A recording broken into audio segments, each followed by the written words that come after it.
The heavy front door swung open with a quiet click. Eleanor Mercer stood frozen in the entryway of her home, grocery bags clutched in both arms.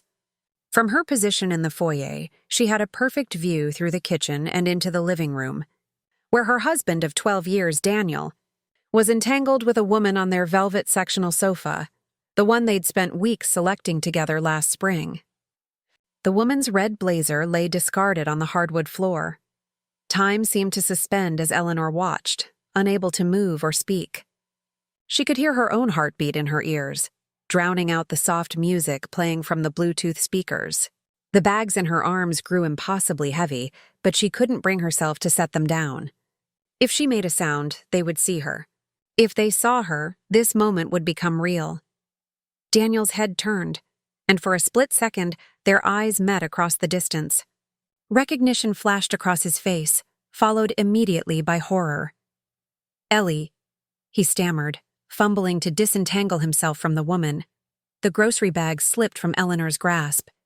Glass shattered as a jar of pasta sauce exploded across the Italian tile. The sound broke whatever spell had held her in place. Without a word, Eleanor turned, walked back through the front door, and closed it softly behind her. In her car, she sat perfectly still, hands gripping the steering wheel until her knuckles turned white. She didn't cry. Instead, she reached for her phone, opened her contacts, and called her favorite restaurant. "Good afternoon, Castellanos. How may I help you?" The hostess answered. "I'd like to make a reservation for 3, Eleanor said, her voice unnervingly calm. "For tomorrow evening." Eleanor had met Daniel during her second year of law school. She'd been buried under casework at a corner table in the university library when he'd approached, asking if the seat across from her was taken. He was in his medical residency then, perpetually exhausted, running on caffeine and determination. She'd found his dedication admirable, his ambition matching her own. They'd married 2 years later in a small ceremony, both too focused on their careers for anything extravagant. They promised each other they'd celebrate properly for their 10th anniversary, when they were established and successful. And they had kept that promise, a 3-week tour of the Italian countryside, where they drank wine under Tuscan sunsets and made plans for the future. "Should we talk about kids again?" Daniel had asked as they sat on a terrace overlooking rolling vineyards. Eleanor had taken a measured sip of her wine. "I think we should. The timing feels right, doesn't it?" They'd been trying for nearly 2 years since that conversation. Each month brought renewed hope, followed by crushing disappointment. The fertility specialist had run countless tests, prescribed medications, outlined procedures. Their bedroom, once a place of intimacy and connection, had become a clinical space marked by temperature charts and ovulation calendars. The night before everything had shattered, they'd received another negative result. Eleanor had cried silently in the bathroom, allowing herself 5 minutes of grief before emerging with a composed smile. Daniel had been sitting on the edge of the bed, staring at his hands. "I'm sorry," he'd said.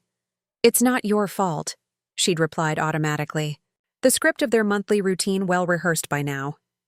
"I have an early surgery tomorrow," he'd told her, setting his alarm.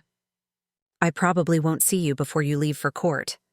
She'd kissed his forehead and murmured, "Good luck with the surgery."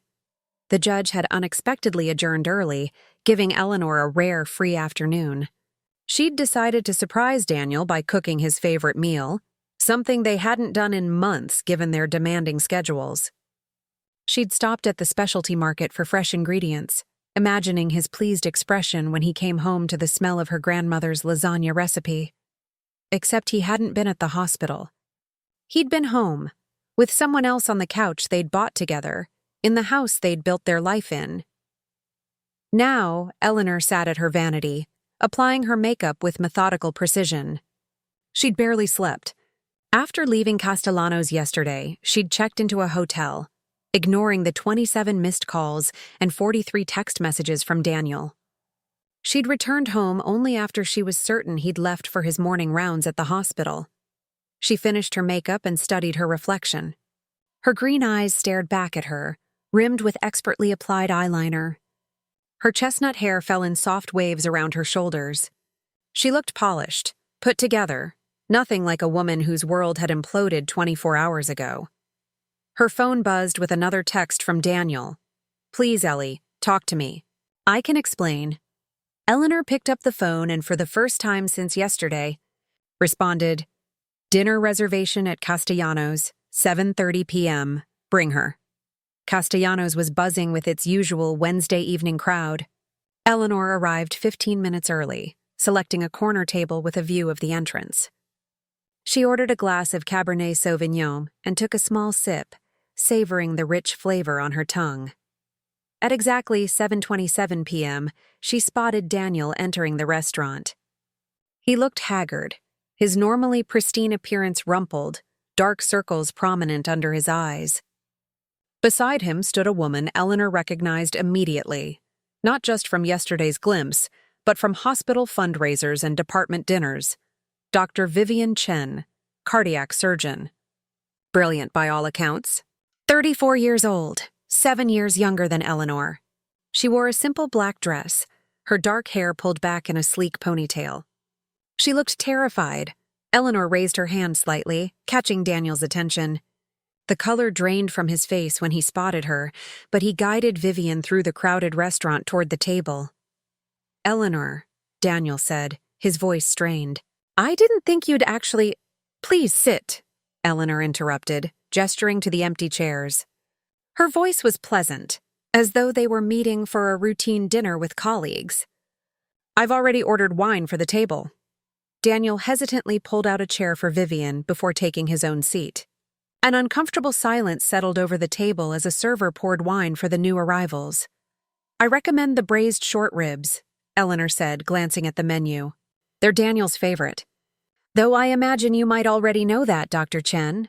Vivian flinched. "Eleanor, how long?" Eleanor asked, setting down her menu and folding her hands on the table. Her wedding ring caught the light, throwing a small rainbow across the white tablecloth. Daniel and Vivian exchanged a quick glance. 6 months, Daniel finally answered, his voice barely audible over the restaurant's ambient noise. Eleanor nodded, taking another sip of her wine. 6 months. That would be around the time of our last failed IVF attempt, wouldn't it? Daniel's face crumpled. "Ellie, it wasn't about that. It wasn't about you at all." "Then what was it about, Daniel?" Eleanor asked, her calm facade finally cracking. "Because I'd really like to understand why my husband of 12 years decided to throw away our marriage while I was injecting myself with hormones and crying myself to sleep over negative pregnancy tests." Vivian placed her napkin on the table and stood abruptly. "I should go. This is between you two."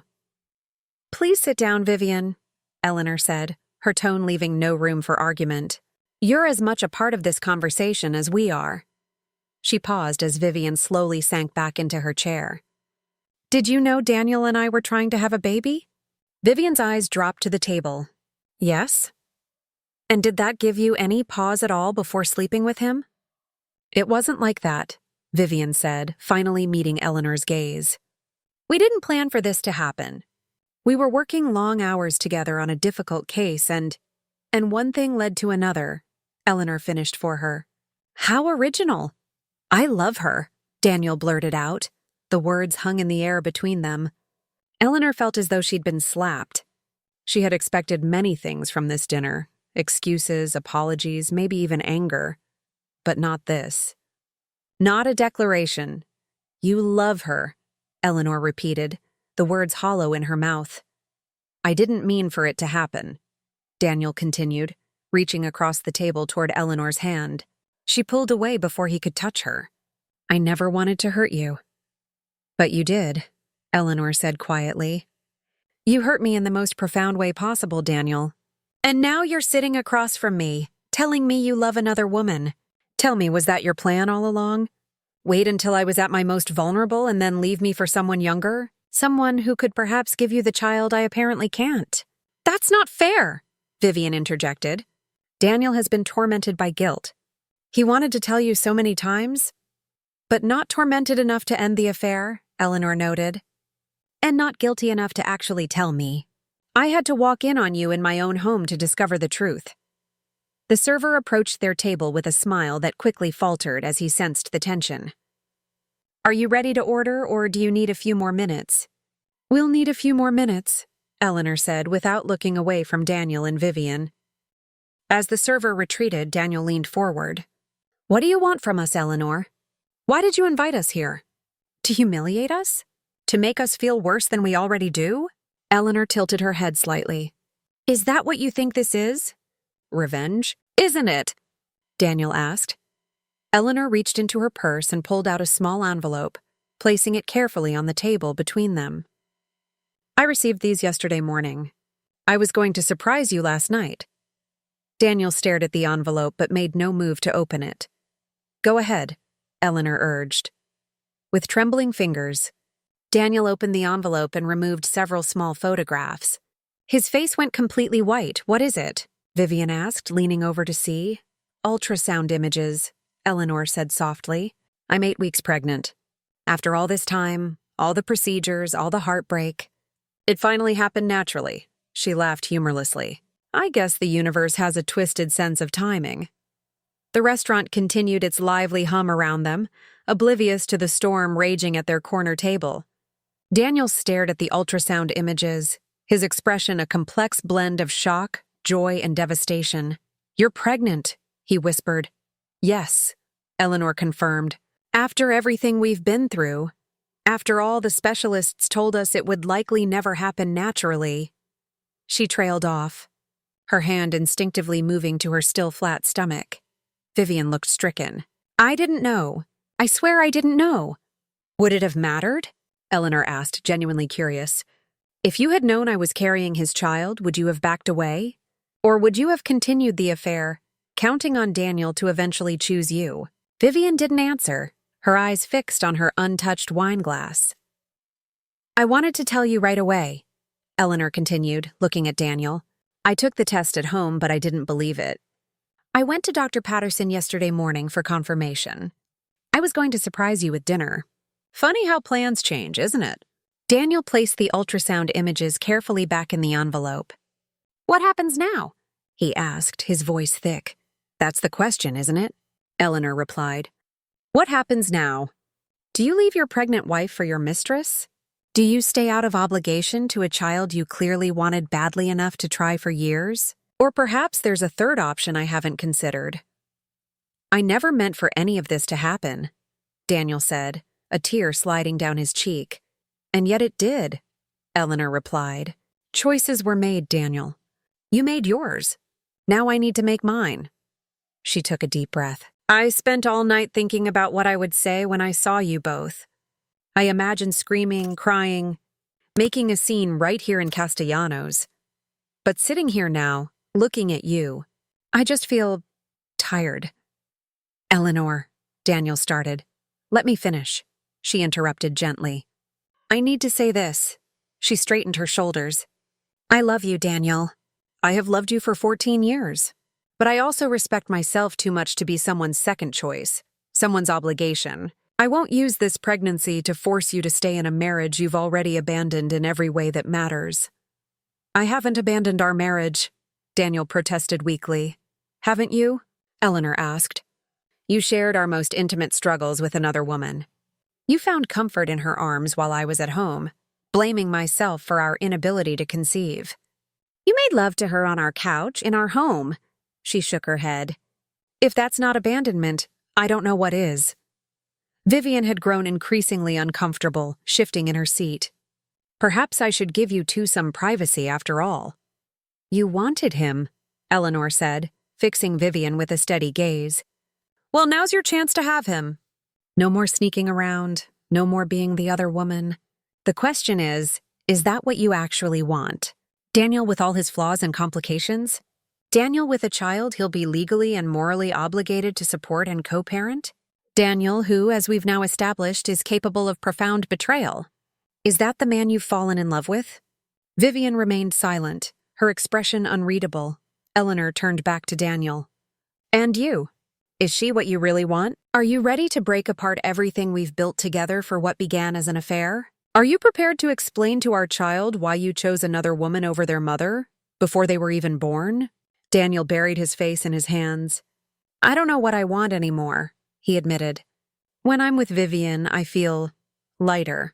The pressure of our fertility struggles, the strain it put on our marriage, it all disappeared when I was with her. He looked up, meeting Eleanor's gaze. But you're carrying our child. The child we wanted so desperately. How can I walk away from that? From you? So I'm right, Eleanor said, a sad smile playing on her lips. You'd stay out of obligation. No, Daniel insisted. It's not that simple. It never is, Eleanor agreed. But sometimes, Daniel, we need to make impossible choices. And tonight, I'm making mine. She reached into her purse again and withdrew a business card, sliding it across the table. Martin Wexler. He's the best divorce attorney in the city. I've already spoken with him. Daniel stared at the card as though it might bite him. Divorce? Ellie, please. We should talk about this. We can go to counseling. We can work through this. I've already scheduled an appointment for myself, Eleanor said. Not for counseling to save our marriage, but to help me navigate what comes next.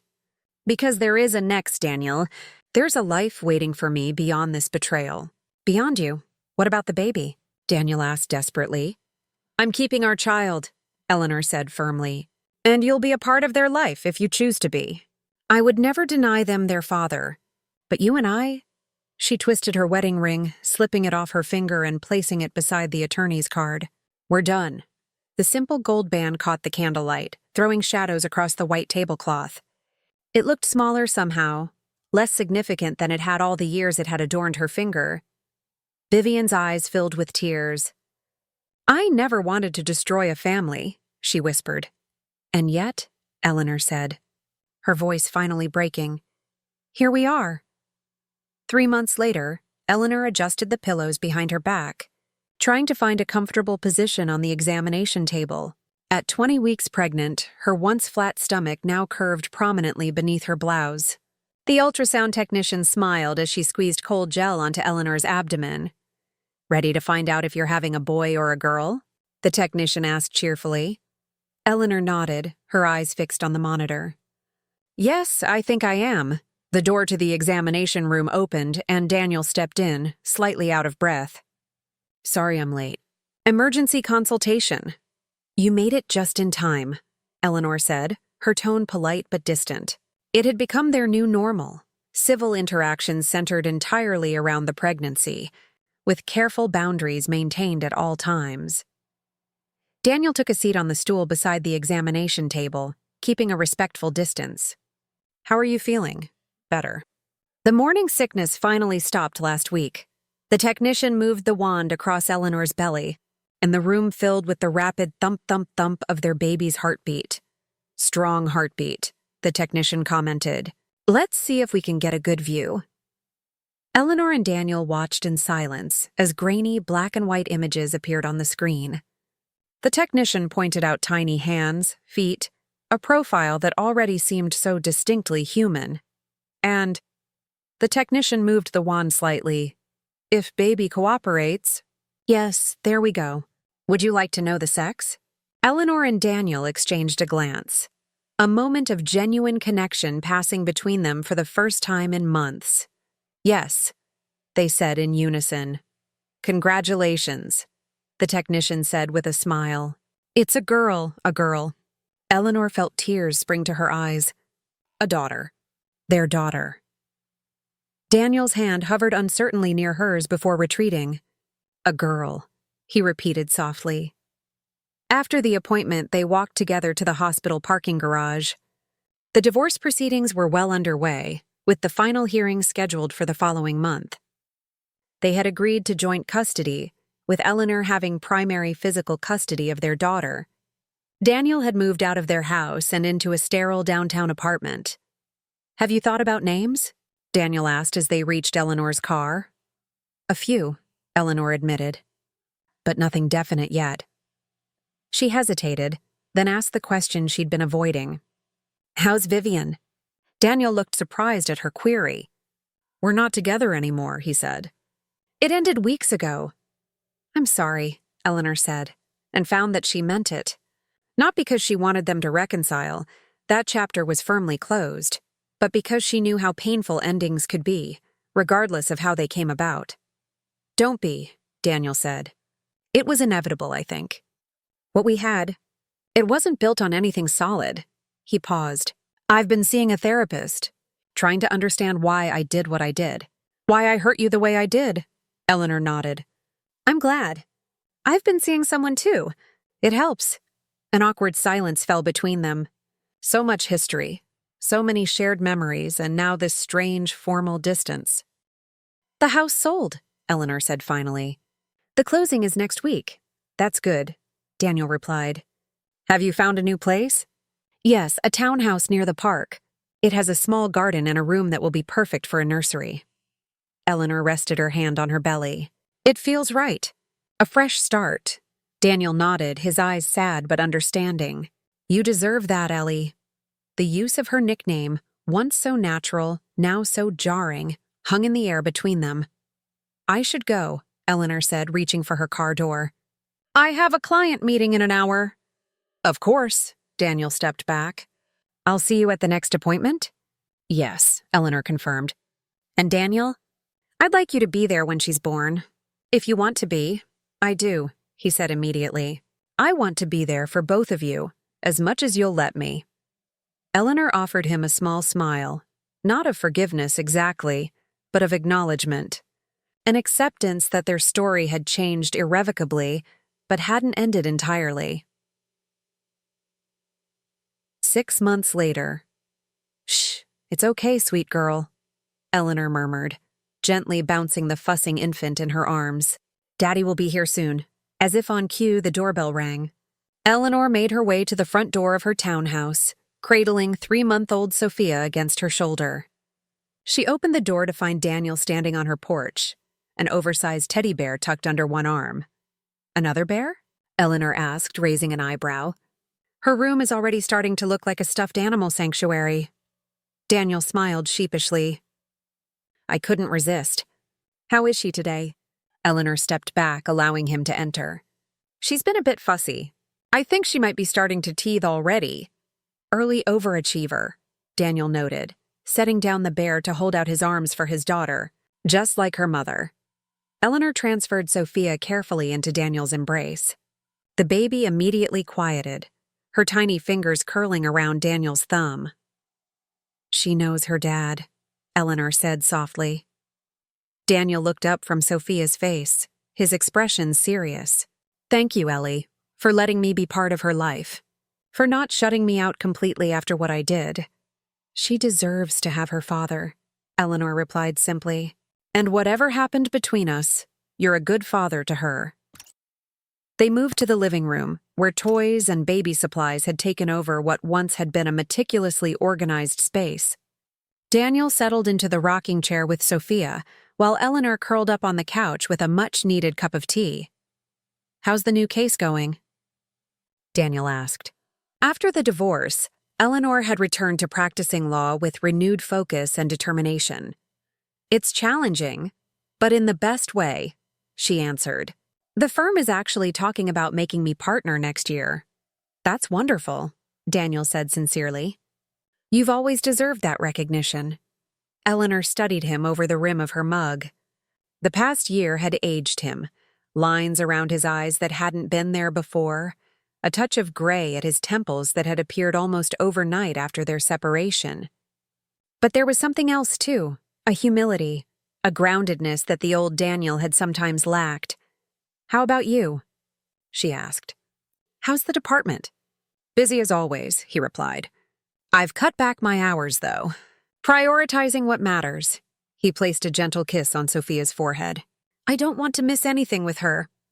Eleanor nodded, understanding the unspoken regret in his words, all the moments he'd already missed in their marriage, the connections he'd failed to nurture. "I ran into Vivian last week," Daniel said after a moment. "At a conference in Boston." Eleanor tensed slightly. "How was that?" "Awkward," Daniel admitted, "but civil. She's engaged now, apparently, to an oncologist from Chicago. Good for her," Eleanor said, and found that the words held no bitterness. Time had dulled the sharp edges of her anger and hurt, leaving behind a strange sort of wisdom. People made mistakes, terrible, hurtful mistakes. But life continued. Wounds healed. New paths emerged. "I've been thinking," Daniel said, his attention focused on Sophia's sleeping face. "I'm going to look for a place closer to here. To be near Sophia. Near you both." "I think that would be good," Eleanor replied. "For Sophia." "Just for Sophia?" Daniel asked, looking up to meet her gaze. Eleanor sighed. "Daniel, I know," he interrupted gently. "I know we're not getting back together. I know that door is closed and I know why. I'm not asking for that. I miss our friendship, Ellie. Before we were lovers, before we were husband and wife, we were friends. Good friends. I miss that," Eleanor considered his words. The divorce had been finalized months ago, their assets divided, their shared home sold. The legal bonds were severed, but something remained, a history, a shared child, and perhaps eventually a different kind of relationship. Not romantic love, but something else. Something that acknowledged their past while making space for separate futures. "Friends?" Eleanor repeated. I think we might get there someday." Daniel nodded, understanding the gift in her words. Not forgiveness exactly, but possibility. A door not entirely closed. Sophia stirred in his arms, her tiny face scrunching up before relaxing back into sleep. In that moment, watching her ex-husband cradle their daughter, Eleanor felt a sense of peace she hadn't expected to find again. The life she had planned, the future she had envisioned with Daniel. That was gone. But in its place, something new was forming. Something unexpected, but not without its own beauty. She was a mother now, a soon-to-be law partner, a woman who had survived betrayal and emerged stronger. "One day at a time," she said softly, more to herself than to Daniel. Outside the window of her new home, spring flowers were beginning to bloom in the small garden she had planted, tentative at first, but growing stronger each day. Eleanor watched the gentle sway of daffodils in the afternoon breeze and thought about resilience, about new beginnings, about the strange, unpredictable paths that life sometimes took. She had walked in on her husband with another woman. She had invited his mistress to dinner. She had ended her marriage, but this wasn't the end of Eleanor's story. It was merely the beginning of a different chapter, one she was writing herself, one painful, hopeful word at a time. And that wraps up today's story. Now we want to hear from you. Where are you watching from? Drop your city or country in the comments, and let's see how far these stories reach.